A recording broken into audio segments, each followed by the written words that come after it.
The FIA Formula 3 European Championship is my biggest part of my career, I would say. You know, that's where I sort of learned everything, and most of my memories come from there.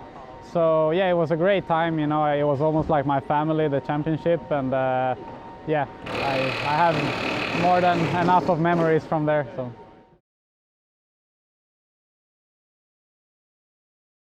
Well, I think you learn a lot in Formula 3. I mean, first of all, the technical side is very high level. I would say something similar to Formula E or DTM, or maybe even not Formula 1, but I think, you know, under Formula 1, Formula 3 is very high level.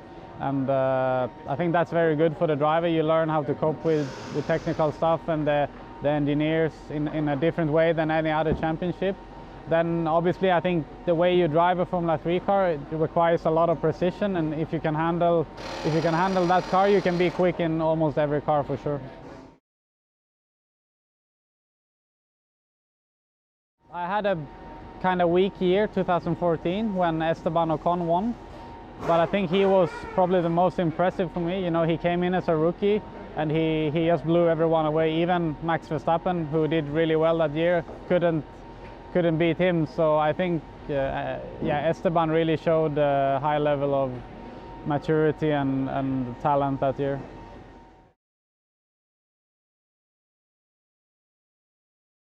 Well, I mean, first of all, this year was very different from all my other years, because normally I focus on only one series. And you know, it was that time I left Formula 3 and I had opportunity to sort of discover a bit of everything, starting off the year with being reserve driver in DTM, and then and also doing a Blancpain sprint series in GT, and then as the year went by, I just got opportunities to join other series, and I think it's been great. You know, I've been learning a lot of new stuff. I think every time I jump into a different car, I learn something, and yeah, it's something that really, if I look at myself now compared to last year, for sure I'm a lot stronger as a driver.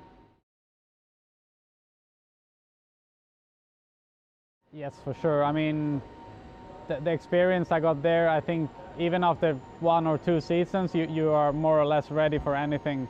And then maybe I was there a bit too long time, and I should have used that time to do something else. But still, I mean, being in Formula 3, even for 5 years, is you always learn something, and it can only be good for you.